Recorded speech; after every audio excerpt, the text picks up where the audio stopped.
ಸ್ನೇಹಿತರೆ ಇವಾಗ ದೇವಸ್ಥಾನ ಒಳಗಡೆ ನೋಡಿಕೊಂಡು ಬಂದಾಯಿತು. ಇವಾಗ ಇಲ್ಲಿಂದ ಬೆಟ್ಟದ ಕಡೆಗೆ ಹೋಗಬೇಕು. ಬನ್ನಿ ಇವಾಗ ಬೆಟ್ಟದ ಕಡೆಗೆ ಹೋಗೋಣ. ಬಿಸಿಲಂತೂ ಜಾಸ್ತಿ ಆಗಿದೆ ಸ್ನೇಹಿತರೆ. ಇವಾಗ ನೋಡಿ ಆ ರೋಡ್ ಸ್ಟ್ರೈಟ್ ಬಂದರೆ ಇಲ್ಲಿಂದಾನೇ ಸ್ಟಾರ್ಟ್ ಆಗೋದು. ಎಷ್ಟೊಂದು ಜನ ಬಂದವರಾಗಲೇ ಇವಾಗ ನಾವು ಹೋಗ್ತಿದ್ದೀವಿ ನೋಡಿ. ಎಷ್ಟೊಂದು ಜನ ಬಂದು ರಿಟರ್ನ್ ಹೋಗ್ತಾ ಇದ್ದಾರೆ ಸ್ನೇಹಿತರೆ. ಟ್ರಕ್ ಲೆವೆಲ್ ಏನು ಅಷ್ಟೊಂದು ಡಿಫಿಕಲ್ಟು ಏನಿಲ್ಲ ಅಂತೆ, ಮಾಡ್ರೇಟ್ ಸ್ಟೆಪ್ಸ್ ಎಲ್ಲ ಆಯ್ತಲ್ಲ. ನಮ್ಮ ಸುತ್ತಮುತ್ತ ಇದೆ ಅಂದಮೇಲೆ ಯಾಕೆ ಬಂದು ಎಕ್ಸ್ಪ್ಲೋರ್ ಮಾಡಬಾರ್ದು ನಾವು ಅನ್ನೋದು ನನಗೆ. ಸ್ನೇಹಿತರ ಫುಲ್ ಸುಸ್ತಾಗೋಯ್ತು. ಇನ್ನೂ ಸ್ಟಾರ್ಟೇ ಆಗಿಲ್ಲ ಅಂತೆ ಟ್ರಕ್ಕು. ಇನ್ನು ಇದಾದಮೇಲೆ ಅಲ್ಲಿ ಮೇಲೆ ಒಂದು ಬೆಟ್ಟ ಇದೈತೆ, ಅಲ್ಲಿಂದ ಟ್ರಕ್ ಸ್ಟಾರ್ಟ್ ಆಗೋದು. ಇನ್ನು ನೀವು ಟ್ರಕ್ಕೇ ಸ್ಟಾರ್ಟ್ ಆಗಿಲ್ಲ ಅಂತ ಹೇಳ್ತವ್ರೆ. ಅವರು ಹೇಳ್ತಾರೆ ಅದೇ ಬೇಗ ಸುಸ್ತಾಗುತ್ತೆ, ತುಂಬ ಸ್ಟೀಪ್ ಐತೆ, ಹಂಗೆ ಹಿಂಗೆ ಅಂತ ಹೇಳ್ತವ್ರೆ. ಅದಕ್ಕೆ ಸ್ವಲ್ಪ ರೆಸ್ಟ್ ತೊಗೋಣ ಅಂತ ಕೂತಿದ್ದೀನಿ. ಆಮೇಲೆ ಇನ್ನೊಂದೇನೆಂದರೆ ಸ್ನೇಹಿತರೆ, ಇಲ್ಲಿಂದ ಮೇಲೆಗೆ ಕೋತಿಗಳು ಜಾಸ್ತಿ ಅಂತೆ. ಅದಕ್ಕೋಸ್ಕರ ನಾನು ಕ್ಯಾಮ್ರಾನ ಬ್ಯಾಗಲ್ಲಿ ಇಕ್ಕೊತೀನಿ. ಕೋತಿ ಎಲ್ಲಿ ಕಾಣಿಸಲ್ವೋ ಅಲ್ಲಿಂದ ಕ್ಯಾಮ್ರಾ ಎತ್ತಿದ್ದೀನಿ. ಯಾಕಂದರೆ ನಾನು ಒಬ್ಬನೇ ಇರೋದು, ಕೋತಿಗಳು ತುಂಬ ಇರ್ತವೆ. ಏನು ಮಾಡೋದು ಗೊತ್ತಿಲ್ಲ. ಸುಮ್ಮನೆ ರಿಸ್ಕ್ ಬೇಡ ಅನ್ನೋದಕ್ಕೆ ಕ್ಯಾಮ್ರಾನ ಬ್ಯಾಗಲ್ಲಿ ಇಕ್ಕೊಂಡು ಆಮೇಲೆ ಮುಂದೆ ಹೋಗ್ತಾ ನಿಮಗೆ ತೋರಿಸ್ತೀನಿ ಏನಿದೆ ಅಂತ. ಇವಾಗ ಸ್ವಲ್ಪ ನೀರು ಕುಡ್ಕೊಂಡು ವಾಪಸ್ ಮೇಲೆ ಹತ್ತೋದು.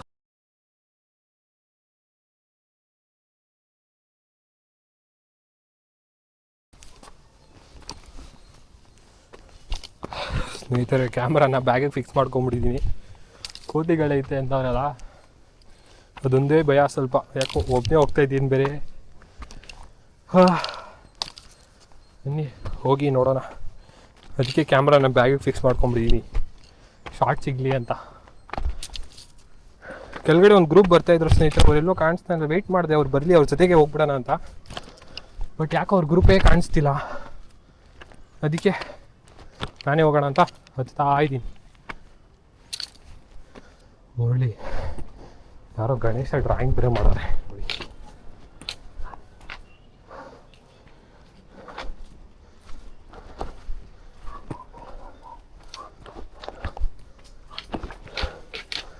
ಸ್ನೇಹಿತರೆ ಇಲ್ಲಿಂದ ಕೋತಿಗಳ ಕಾಟ ಅಂತ ಹೇಳೋದು, ಎಲ್ಲೂ ಕೋತಿಗಳು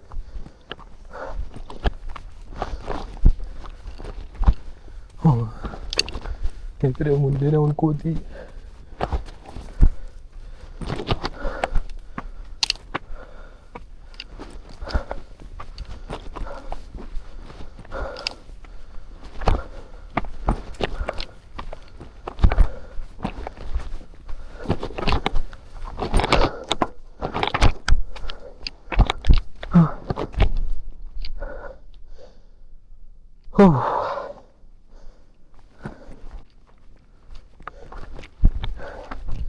ಇದ್ರಲ್ಲಿ ಕೋತಿಗಳೈತೆ.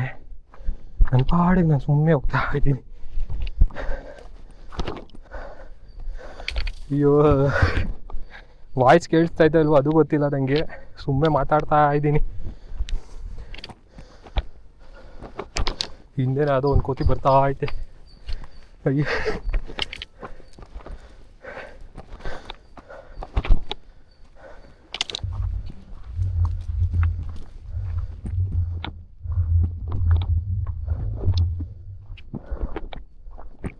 ಬರೋ ಕೋತಿ ಐತಾ ಮೇಲೆ? ಇನ್ನ ಕೋತಿನಾ? ಹಾಂ ಕೆಳಗಿದಾವ ಕೋತಿ? ಇಲ್ಲೇ ಐತೆ, ಜಾಸ್ತಿ ಇದಾವ. ಒಂದು 5-6 ಐತೆ. ಮೇಲಿಲ್ವಾ? ಇಟ್ಕೊಂಡ್ ಬಂದಿದ್ದೀರಾ?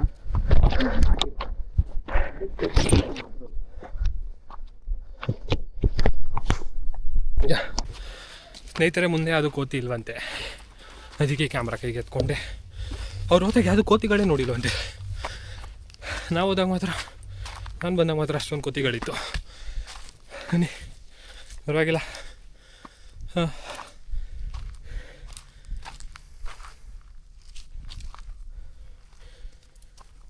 ಇಲ್ಲೆಲ್ಲ ಎಣ್ಣೆ ಹೊಡೆಯೋಕ್ಕೆ ದಾರಿ ಆ ಕಡೆ ಇತ್ತು ಸ್ನೇಹಿತರೆ. ಈ ಕಡೆ ಸುಮ್ಮನೆ ಬಂದೆ. ಏನಾದಿದೆ ತೋರ್ಸೋಣ ಅಂತ.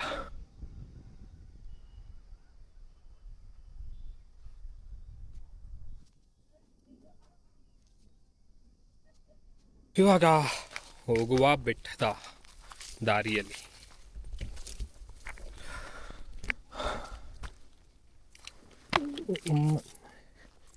ಎಮ್ಮೆ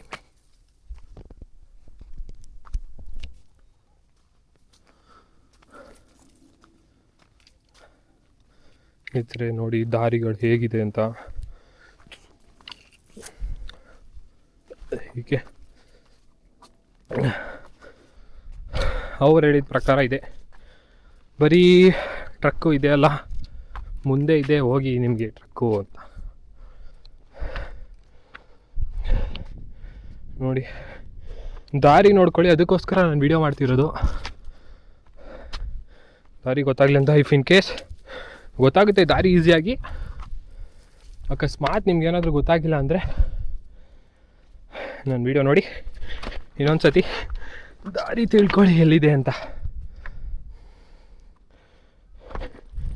ಸರಿ, ಏನಿದೆನಾ ಟಾಪು? ಏನೋ ಟಾಪು ಏನೋ ಅಂತಾರೆ, ಗೊತ್ತಾಗ್ತಿಲ್ಲ. ಮೈ ಗಾಡ್, ವ್ಯೂ ಅಂತ ಸಖತ್ತಾಗೈತೆ, ಆದರೆ ಟಾಪ್ ಹೆಂಗೆ ಸ್ನೇಹಿತರೆ ಹೋಗೋದು ಇಲ್ಲಿಂದ? ವ್ಯೂ ನೋಡಿ ಹೇಗಿದೆ.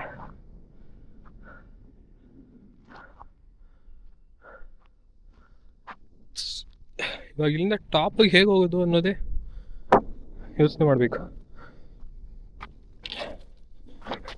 ಬನ್ನಿ ಎಕ್ಸ್ಪ್ಲೋರ್ ಮಾಡೋಣ.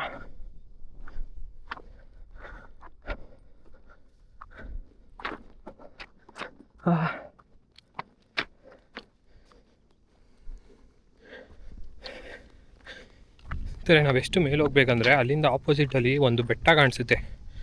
ಅಲ್ಲಿ ಭೀಮ ಬಕಾಸುರನ ಸಾಯಿಸಿದ್ದು ಗುರುತುಗಳೈತಂತೆ, ಅಲ್ಲಿ ತನಕ ಹೋಗ್ಬೇಕು. ನೋಡಿ ಇದು ಯಾವುದೋ ರೂಟ್ ಹಿಂಗೈತೆ, ಇದೇನಾ? ಅಯ್ಯೋ, ಫೂಲ್ ಬುಲಾಯಾಗಿ ಬಂದ್ಬಿಡಿ. ಸರಿ, ಇಲ್ಲಿಲ್ಲ ರೂಟು. ಇಲ್ಲೊಂದು ದಾರಿ ಐತೆ, ನೋಡೋಣ ಹೋಗುತ್ತಾ ಏನು ಅಂತ. ಸ್ನೇಹಿತರೆ, ಆದರೆ ಶೂಸ್ ಅಂತ ಹೇಳ್ತಾ ಇದ್ದೀನಿ ನೋಡಿ, ಪಕ್ಕ ಸಕ್ಕದಾಗಿರೋ ಶೂಸು ಹಾಕ್ಕೊಂಡು ಬನ್ನಿ. ನನಗೆ ಹೆವಿ ಭಯ ಆಗ್ತೈತಿ, ಚಪ್ಪಲಿ ಎಲ್ಲಿ ಜಾರಿಗಿರ್ಬಿಟ್ಟು ಕೆಳಗಡೆ ಇದೋಗ್ಬಿಡ್ತೀನಿ. ಅಯ್ಯೋ,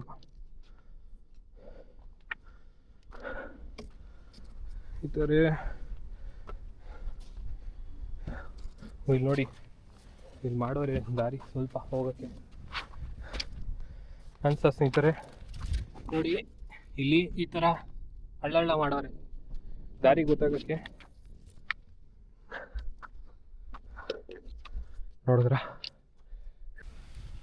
ಸ್ನೇಹಿತರೆ, ಟ್ರಕ್ ಮಿನಿ ಏನಂತಾರೆ, ವಿತೌಟ್ ಸ್ಟೆಪ್ಸು ನಾವೇ ದಾರಿ ಹುಡ್ಕೊಂಡು ಹೋಗಬೇಕು ಹಾಗೆ ಹೀಗೆ ಅನ್ನೋರು ಇಲ್ಲಿ ಬಂದು ಟ್ರಕ್ ಮಾಡ್ಬೋದು. ಬಟ್ ಇದು ಅಷ್ಟೊಂದು ಸೇಫ್ ಪ್ಲೇಸು ಅಲ್ಲ. ನೋಡಿ, ಏನು ಗ್ರಿಪ್ಸು ಇಲ್ಲ, ಬಟ್ನಲ್ಲಿ ಬರ್ಬೋದು, ಈಸಿನೇ, ಆರಾಮಾಗಿ ಹತ್ಕೊಂಡ್ಬರೋದು. ಬಟ್ ಆಟ ಆಡೋಕೆ ಹೋಗ್ಬಿಡಿ, ಆರಾಮಾಗಿ ನಿಮ್ಮ ಹುಷಾರಲ್ಲಿ ನೀವು ಇತ್ಕೊಂಡು ಬನ್ನಿ.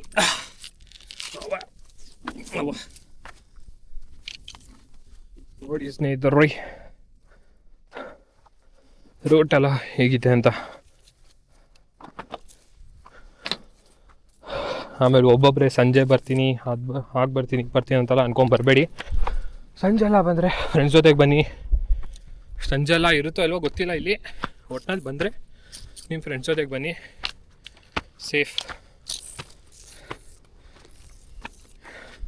ಯಾರಿಗೂ ಭೀಮ ಬಕಾಸುರ ಬೆಟ್ಟಕ್ಕೆ ಸ್ವಾಗತ ಸುಸ್ವಾಗತ. ನೋಡಿ ಭೀಮ ಬಕಾಸುರ ಬೆಟ್ಟ. ಸ್ನೇಹಿತರೆ ನೋಡಿ, ಇಲ್ಲಿ ನೀವು ನೋಡ್ತಾ ಇರ್ಬೋದು ಭೀಮ ಮತ್ತು ಬಕಾಸುರಂದು ಡ್ರಾಯಿಂಗು ಮಾಡೋರೆ. ಇದೇನಿದು? ಏನಿಲ್ಲ. ಆಮೇಲೆ ಬನ್ನಿ, ಇವಾಗ ನಿಮಗೆ ಇದನ್ನು ಯಾಕೆ ಭೀಮ ಬಕಾಸುರ ಬೆಟ್ಟ ಅಂತ ಕರೀತಾರೆ ಅಂತ ಒಂದು ಕಡೆ ಕುತ್ಕೊಂಡು ಆರಾಮಾಗಿ ರೆಸ್ಟ್ ಮಾಡಿ, ಒಂದು ಸ್ಪಾಟ್ ಐತೆ, ಆ ಸ್ಪಾಟಲ್ಲಿ ಕುತ್ಕೊಂಡು ನಿಮಗೆ ಈ ಬೆಟ್ಟ ಏನಕ್ಕೆ ಭೀಮ ಬಕಾಸುರ ಬೆಟ್ಟ. ಟ್ರಕ್ ಲೆವೆಲ್ ಅಂತೂ ಸೀರಿಯಸ್ ಆಗಿ ಸ್ವಲ್ಪ ಡಿಫಿಕಲ್ಟೇ ಅನಿಸ್ತು, ಯಾಕಂದರೆ ನಾನೇನು ಅಷ್ಟು ದೊಡ್ಡ ದೊಡ್ಡ ಟ್ರಕ್ಕಿಂಗ್ ಎಲ್ಲ ಮಾಡಿಲ್ವಲ್ಲ, ಅದಕ್ಕೋಸ್ಕರ ಏನು ಅಂತ ಅಂದರೆ ಸ್ವಲ್ಪ ಸೇಫ್ ಇಲ್ಲ ಆ ಥರ ಫೀಲ್ ಆಯಿತು ಟ್ರಕ್ಕು. ಆದರೆ ಮಾಡುವ ಟ್ರಕ್ಕು ನಾನೇನು ಹೇಳ್ತಿಲ್ಲ ಮಾಡೋಕ್ಕೆ ಆಗಲ್ಲ, ಅಷ್ಟು ಡಿಫಿಕಲ್ಟು ಅಂತ ಹೇಳ್ತಿಲ್ಲ, ಟ್ರಕ್ ಮಾಡ್ಬೋದು, ಬಟ್ ಸೇಫಾಗಿ ಬನ್ನಿ ಅಷ್ಟೇ. ಆಮೇಲೆ ಸ್ನೇಹಿತರೆ, ಇದನ್ನ ಏನಕ್ಕೆ ಭೀಮ ಬಕಾಸುರ ಬೆಟ್ಟ ಅಂತ ಕರೀತಾರೆ ಅಂದರೆ, ನಾನು ಹೇಳಿದ್ನಲ್ಲ ಆಗಲೇ, ಪಾಂಡವರು ವನವಾಸಕ್ಕೆ ಬಂದು ಕೈವಾರ ಅಂತ ಈ ಊರಲ್ಲಿ ಉಳ್ಕೊಂಡ್ರು.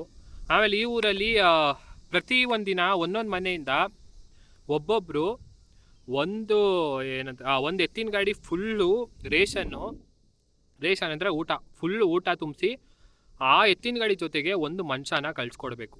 ಅದು ಏನಕ್ಕೆ ಅಂದರೆ ಆ ಬಕಾಸುರ ಆ ರೇಷನ್ ಜೊತೆಗೇ ನಾವು ಸೈಡ್ಸಲ್ಲಿ ಹೇಗೆ ಚಿಕನ್ನು ಮಟನ್ ತಿಂತೀವೋ ಅದೇ ಥರ ಆ ಬಕಾಸುರ ಎತ್ತಿನ ಗಾಡಿ ಫುಲ್ಲು ರೇಷನ್ ಜೊತೆಗೆ ತಿಂತಾಯಿದ್ದು ಒಬ್ಬ ಮನುಷ್ಯನ. ಸ್ನೇಹಿತರೆ, ಅದಕ್ಕೋಸ್ಕರ ಹಾಗೆ ಡೈಲಿ ನಡೀತಿತ್ತು ಹೀಗೆ ಈ ಊರಲ್ಲಿ.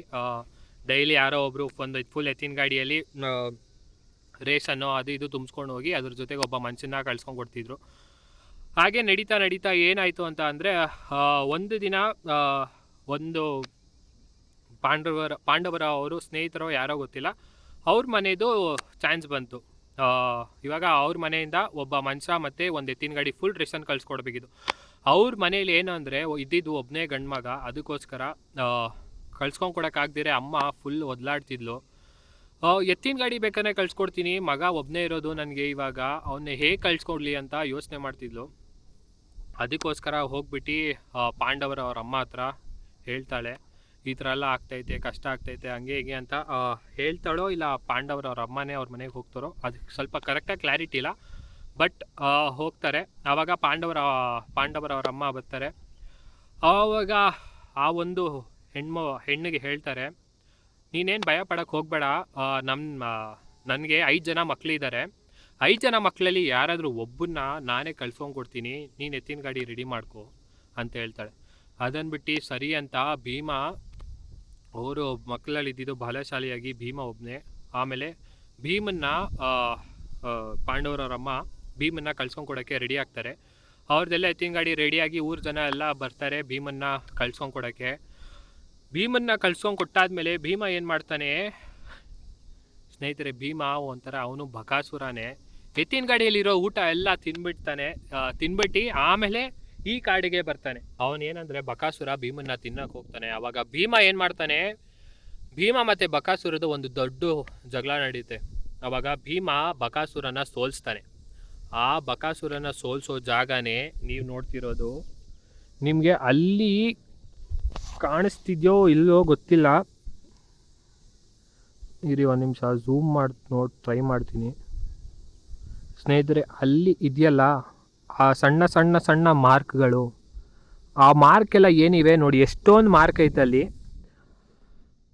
ಆ ಮಾರ್ಕೆಲ್ಲ ಏನು ಅಂತ ಎಲ್ಲ ಹೇಳಿದ್ರೆ ಅವಾಗಿಂದ ನಂಬ್ಕೊಂಬಂದಿರೋದು ಅದೇ ಆಗಿರೋದು ಅಂತ ಹೇಳ್ತಾರೆ. ಆ ಮಾರ್ಕೆಲ್ಲ ಏನಂದರೆ ಭೀಮ ಮತ್ತು ಬಕಾಸುರ ಜಗಳ ಆಡಿದ್ದು ಮಾರ್ಕ್ಸು ಅದೆಲ್ಲ ನೋಡಿ. ಅಲ್ಲಿ ಸ್ವಲ್ಪ ಐತೆ, ಅಲ್ಲಿ ಸ್ವಲ್ಪ ಐತೆ, ಅಲ್ಲಿ ಸ್ವಲ್ಪ ಐತೆ, ಅಲ್ಲಿ ಸ್ವಲ್ಪ ಐತೆ. ಸ್ನೇಹಿತರೆ, ಇಂಥ ಒಂದು ಮೈಥಾಲಜಿ ಪ್ಲೇಸು ನಮ್ಮ ಬೆಂಗಳೂರು ಔಟ್ಸ್ಕರ್ಟ್ಸಲ್ಲಿ, ಆಂಧ್ರ ಪ್ರದೇಶ್ ಅಂದ್ಕೊಳ್ಳಿ, ಆಂಧ್ರ ಪ್ರದೇಶ್ ಬಾರ್ಡ್ರ್ ಅಂದ್ಕೊಳ್ಳಿ, ಇದು ಆಂಧ್ರ ಪ್ರದೇಶ್ ಬಾರ್ಡ್ರಲ್ಲಿ ಇದೆ. ಬಂದು ನೋಡಿ, ನೀವು ಎಕ್ಸ್ಪ್ಲೋರ್ ಮಾಡಿ ಹೇಗಿದೆ ಎಲ್ಲ ಅಂತ. ಬಟ್ ಮಕ್ಕಳನ್ನೆಲ್ಲ ಕರ್ಕೊಂಬರುವಾಗ ಹುಷಾರಾಗಿರಿ, ನಾನು ಹೇಳೋದಷ್ಟೇ, ಹುಷಾರಾಗಿರಿ. ಬಟ್ ಆಮೇಲೆ ನೀವು ನಿಜವಾಗ್ಲೂ ಯಾವುದೋ ಒಂದು ಸ್ಕ್ರಿಪ್ಟ್ಸು ಅದು ಇದೆಲ್ಲ ಅವಾಗಿಂದ ಕೆತ್ತನೆದೆಲ್ಲ ನೋಡಿರ್ಬೋದು. ಬಟ್ ಒಂದು ಭೀಮ ಮತ್ತು ಬಕಾಸುರ ಅವಾಗಿನ ಮಹಾಭಾರತದಲ್ಲಿ ಆಗಿದ್ದು ಇನ್ನೂ ಹಾಗೆ ಇದೆ ಅಂದರೆ ಇನ್ನೂ ಜಾಸ್ತಿ ಇತ್ತು. ಬಟ್ ಇವಾಗ ಅದೇ ಬಿಟ್ಟಲ್ಲ ಮಿನರಲ್ಸಿಂದ ಬೆಳೀತಾ ಸ್ವಲ್ಪನೇ ಕವರ್ ಆಗ್ತಿದೆ.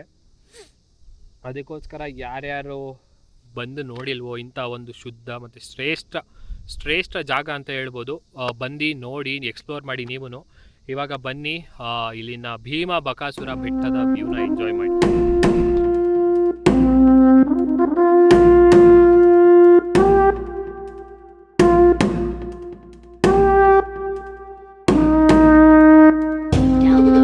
This music on yellowtunes.net.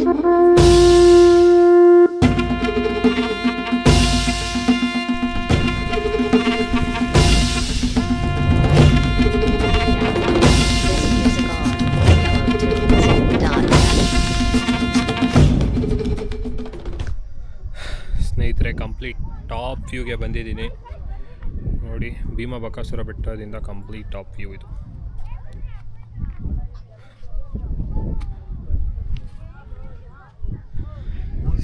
ಸ್ನೇಹಿತರೆ, ಆಮೇಲೆ ಇಲ್ಲಿ ಇನ್ನೊಂದು ಏನಪ್ಪ ಅಂತ ಅಂದರೆ, ಭೀಮಾ ಬಕಾಸುರನ ಸಾಯಿಸಿದ್ನಲ್ಲ, ಬಕಾಸುರನ ಸಾಯಿಸಿ ಇಲ್ಲೇ ಈ ಬೆಟ್ಟದಲ್ಲೇ ಎಲ್ಲೋ ಒಂದು ಕಡೆ ಸಮಾಧಿ ಮಾಡಿದ್ದಾರೆ. ಆ ಜಾಗ ಇನ್ನೂ ಎಲ್ಲ ಅಂತಲೂ ಗೊತ್ತಿಲ್ಲ. ಆದರೆ ಎಲ್ಲ ಊರಿನ ಜನ ಇಲ್ಲಿರೋರು ಬರೋರೆಲ್ಲ ಅದೇ ಹೇಳ್ತಿರೋದು, ಭೀಮಾ ಬಕಾಸುರನ ಇಲ್ಲೇ ಎಲ್ಲೋ ಏನದು ಮಣ್ಣು ಮಾಡಿರೋದು ಅಂತ. ಬಕಾಸುರನ ಸಮಾಧಿ ಎಲ್ಲೈತೆ ಏನು ಎತ್ತ ಅಂತ ಯಾರಿಗೂ ಇನ್ನೂ ಏನೂ ಗೊತ್ತಿಲ್ಲ. ಅದು ಸ್ನೇಹಿತರೆ ನೋಡಿ, ಇದೇ ದಾರಿಯಲ್ಲಿ ಹೋಗಿ ಮೇಲೆ ಹೋಗಿದ್ದು. ಈಗ ಬಂದು ಈಗ ಹತ್ತಬೇಕು ಮೇಲೆ. ಸ್ನೇಹಿತರೆ, ಯಾರು ಟ್ರೈ ಮಾಡೋಕ್ಕೆ ಹೋಗ್ಬೇಡಿ. ಈ ದಾರಿಯಲ್ಲಿ ಹೋಗ್ಬೇಕು ಇಲ್ಲಿ ಬರ್ಬೇಕಂದ್ರೆ.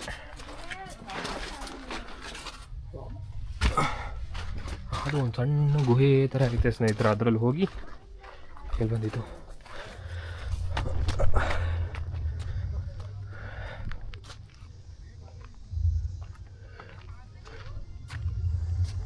ಇವಾಗ ಇಲ್ಲಿಂದ ಹೊರಡುವ ಸಮಯ. ಸ್ನೇಹಿತರೆ, ನಿಮ್ಮೆಲ್ಲರಿಗೂ ಹೇಳಿದ್ದೀನಿ ಈ ಜಾಗದ ಸ್ಪೆಷಾಲಿಟಿ ಏನು ಅಂತ. ಇಲ್ಲಿ ಭೀಮಾ ಬಕಾಸುರ ಇಬ್ಬರು ಜಗಳ ಆಡಿದ್ದು ಜಾಗ. ಆಮೇಲೆ ಭೀಮಾ ಬಂದು ಬಕಾಸುರನ ಸಾಯಿಸಿ ಈ ಬೆಟ್ಟನೋ ಇಲ್ಲ ಆ ಬೆಟ್ಟನೋ ಎಲ್ಲ ಒಂದು ಕಡೆ ಸಮಾಧಿ ಮಾಡಿರೋದು. ಆ ಸಮಾಧಿ ಇನ್ನವರೆಗೂ ಯಾರೂ ಕಂಡಿಡ್ದಿಲ್ಲ ಎಲ್ಲಿ ಆ ಸಮಾಧಿ ಇದೆ, ಎಲ್ಲಿ ಭೀಮಾ ಬಕಾಸುರನ ಸಂಹಾರ ಮಾಡಿ ಸಮಾಧಿ ಮಾಡಿರೋದು. ಬಟ್ ನೋಡೋ ಪ್ರಕಾರ ಅಲ್ಲಿ ಜಗಳ ಆಡಿದ ಹೆಜ್ಜೆಗಳು, ಗುರುತುಗಳು ಎಲ್ಲ ಹಾಗೇ ಇದೆ. ಯಾರು ನೋಡಿ ಇದ್ರ ಮುಂದೆ ಅಂತೂ ಯಾರು ಹೋಗೋಕ್ಕೆ ಹೋಗ್ಬೇಡಿ. ಅದು ಫುಲ್ ಕಲ್ಲುಗಳೆಲ್ಲ ಫುಲ್ ಕ್ರ್ಯಾಕ್ ಬಿಟ್ಟೈತೆ. ನಾನು ನೋಡಿದೆ, ಟ್ರೈ ಮಾಡಿದೆ ಹೋಗೋಕ್ಕೆ, ಬಟ್ ರಿಸ್ಕ್ ತೊಗೊಬಾರ್ದು. ಆಮೇಲೆ ಸ್ನೇಹಿತರೆ ನೋಡಿ, ಒನ್ ಆಫ್ ದ ಮಹಾಭಾರತ ನಡೆದಿದ್ದು ಪ್ಲೇಸು ಬಂದು ನಮ್ಮ ಬೆಂಗಳೂರು ಔಟ್ಸ್ಕಟ್ಸ್ ಎಲ್ಲ ಐತೆ. ಅಂದರೆ ನೀವೆಲ್ಲರೂ ಬಂದು ನೋಡ್ಬೋದು. ಅದಕ್ಕೋಸ್ಕರ ನಾನು ಹೇಳೋದೇನೆಂದರೆ, ನಾವಲ್ದಿರ ಇನ್ಯಾರು ಬಂದು ಇಂಥ ಜಾಗನ ಎಕ್ಸ್ಪ್ಲೋರ್ ಮಾಡಿ ಜನಕ್ಕಿದ್ರು. ಇವಾಗ ನೋಡಿ, ನಂದಿ ಹಿಲ್ಸ್ ಅಂದರೆ ಎಲ್ಲರಿಗೂ ಗೊತ್ತು, ನಂದಿ ಹಿಲ್ಸ್ ಚೆನ್ನಾಗೈತೆ, ಅದು ಚೆನ್ನಾಗೈತೆ ಅಂತ ಹೇಳ್ತಾರೆ. ಇಂಥ ಜಾಗಕ್ಕೂ ಬನ್ನಿ, ಎಕ್ಸ್ಪ್ಲೋರ್ ಮಾಡಿ, ನೋಡಿ. ಚೆನ್ನಾಗಿದೆ ಜಾಗ.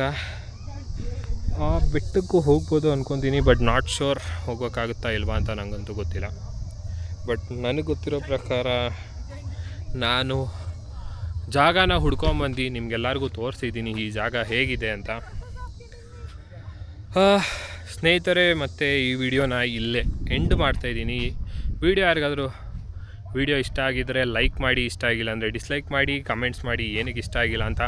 ಆಮೇಲೆ ಸ್ನೇಹಿತರೆ, ಸಿಗೋಣ ನೆಕ್ಸ್ಟ್ ವ್ಲಾಗಲ್ಲಿ ಇದೇ ಥರ ಹೊಸ ಜಾಗನ ನಿಮಗೆ ತೋರಿಸ್ತೀನಿ. ಅಲ್ಲಿ ತನಕ ಸಿ ಯು, ಟಾಟಾ, ಬಾಯ್ ಬಾಯ್ ಸ್ನೇಹಿತರೆ.